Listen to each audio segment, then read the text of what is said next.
I've got a hard cutoff at noon. Speaking of discovery, I've got a discovery dispute to deal with at lunch, and then we'll come back. But why don't you go forward, Mr. Kessler, with what you have for your case? We'll call Simon Guobadia for cross-examination. Mr. Guobadia, if you could raise your right hand. You swear to tell the truth, the whole truth, and nothing but the truth in the testimony you're about to give? All right, so you're on mute, Mr. Guobadia.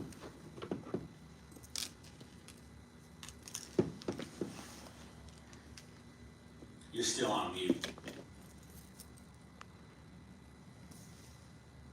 I'm off now. Okay, so do you swear to tell the truth, the whole truth, and nothing but the truth in the testimony you are about to give? Yes, I do. Okay, if you could state your name and then spell it for the record.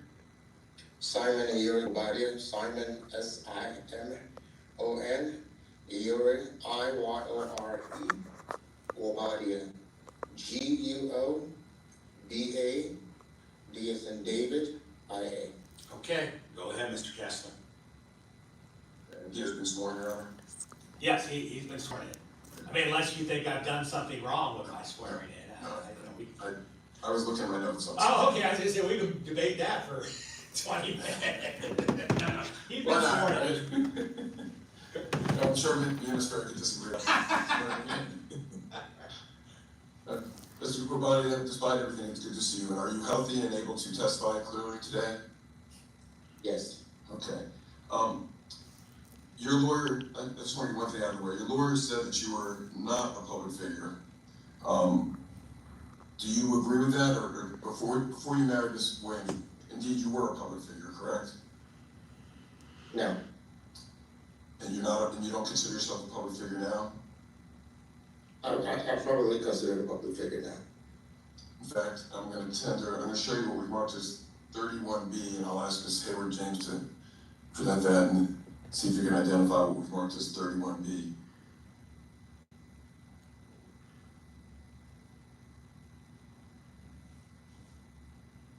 Can you identify what that is?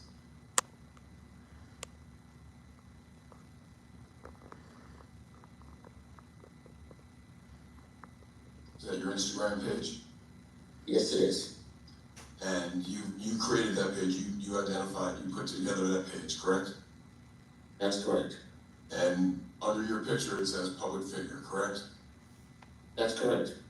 Okay, we tend to 31B, Your Honor. Okay. Any objection? No, is it just one page? I can't tell from the screen. Is it just? I think it's just a screenshot. Okay. The purpose of it was that they said he wasn't a public figure, and I think that's the purpose for which I'm tendering it. I don't think there's any other thing hidden in there. Okay. All right, so it's standard. Okay, you can stop sharing. Mr. Guobadia, you met Ms. Williams in the spring of 2021, correct? Yes, And you started dating shortly after you met her? that's correct.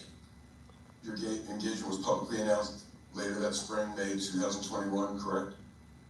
That's correct. And you all ended up getting married in November of 2021, right? That's correct. And you had two All sons. right, I'm gonna just object, and for clarity of the record, that Mr. Kessler clarifies the actual marriage date. I think the question was, did he get married November of 2021? And I think the record shows different. Okay, you're right, it's funny. I know it's wrong. When did you marry Ms. Williams? We had two ceremonies, November 2020, November 25th and November 26th of 2020. 2022. Yes, I'm sorry. I don't remember. You hired a law firm to help you prepare a prenuptial agreement, correct? That's correct. Now, is the law firm Ted A. Trum and Alex Cutler as principals? That's correct. And they did indeed draft a prenuptial agreement for you, did they not? They worked in consortium with opposing both parties worked on a prenup agreement. They may have drafted and they both worked on it materially worked on the prenup agreement. And that's why it took a year. Okay. And there was a lot of back and forth between the lawyers?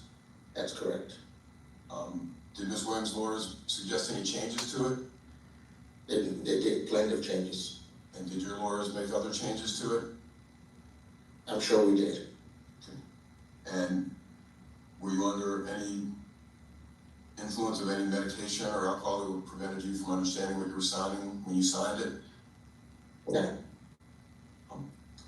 And did you want that prenuptial agreement to be enforced so that you would not have a dispute in the divorce about finances? that's correct. I'm going to show you what we marked as Plaintiff's Exhibit 2A, which purports to be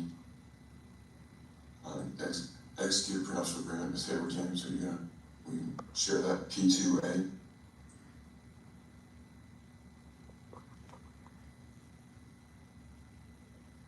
And we'll scroll through it, but does that appear to be the prenuptial agreement that you and Ms. Williams did indeed execute? If you need us to go faster or slower, please tell us. That's correct. Okay, let's go to the signature page, just to be 100% sure.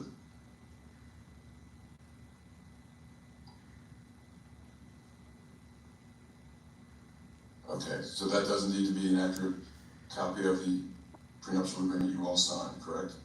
That's correct. Okay, we tendered P2A. I would object, it looks like P2A is only 37 pages, that is not the entirety of the prenuptial agreement. Well, that's your argument.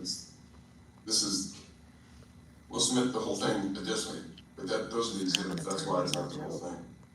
Yeah, no, I would object to a partial submission of the prenuptial agreement. I think the entire prenuptial agreement, including the exhibits that are referenced in the agreement, should be included, and not just. I'll tender that as well. I wanted to tender this. I object to partial tendering of the prenuptial agreement on those grounds. It's not the entire agreement. Well, I mean, so Mr. Kessler, what are you planning to do based on that objection? I'm happy to submit the whole thing. Ms. Hayward-James, is that another exhibit or? So I've got a prenup in front of me, it's 30 pages, and then there's two exhibits, Exhibit A and Exhibit B. Is that what you're saying is missing, Ms. Ferry? No, Judge, it's several exhibits that's missing from the prenup. There's A, B, C, D. I think it goes on to, I believe. We didn't tender the full one. Yeah, I think it has several exhibits. The prenup agreement should be a composite of 208 PDF pages. Well, that makes more sense. I was surprised at the brevity of it, given the attorneys I know that were involved in it all. But, so Mr. Kessler, I mean, Yes. Portia's attorney trying to put a fast one. Prenup. We will. Ms. Hayward-James, do you have it to, because I want the witness to identify, so we